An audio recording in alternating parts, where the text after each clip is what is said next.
সন্ধ্যার মধ্যে দেশের 6 অঞ্চলে বজ্রসহ ঝড় হতে পারে বলে আভাস দিয়েছে আবহাওয়া অধিদপ্তর। এসব অঞ্চলে সর্বোচ্চ 60 কিলোমিটার বেগে ঝড় হতে পারে বলে জানিয়েছে সংস্থাটি। বুধবার আবহাওয়া অধিদপ্তরের আবহাওয়াবিদ মোহাম্মদ তরিফুল নওয়াজ কবিরের দেওয়া সন্ধ্যা 6টা পর্যন্ত দেশের অভ্যন্তরীণ নদীবন্দরগুলোর পূর্বাভাসে এ তথ্য জানানো হয়।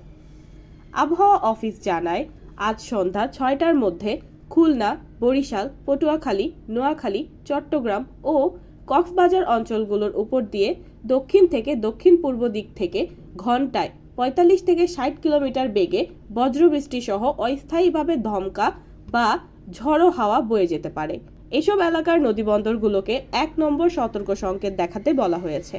এদিকে ভারী বৃষ্টিপাতের সতর্কবার্তায় আবহাওয়া অধিদপ্তর জানিয়েছে, দক্ষিণ পশ্চিম মৌসুমি বায়ু সক্রিয়তার কারণে আজ সকাল 10টা থেকে পরবর্তী 24 ঘন্টায় ঢাকা, চট্টগ্রাম, খুলনা ও বরিশাল বিভাগের কোথাও কোথাও ভারী থেকে অতি ভারী বর্ষণ হতে পারে। এছাড়া অতি ভারী বর্ষণের কারণে চট্টগ্রাম বিভাগের পাহাড়ি এলাকার কোথাও কোথাও ভূমিধসের সম্ভাবনা রয়েছে। সেই সঙ্গে ভারী বর্ষণজনিত কারণে ঢাকা, চট্টগ্রাম ও খুলনা মহানগরীর কোথাও কোথাও অস্থায়ীভাবে জলাবদ্ধতা তৈরি হতে পারে।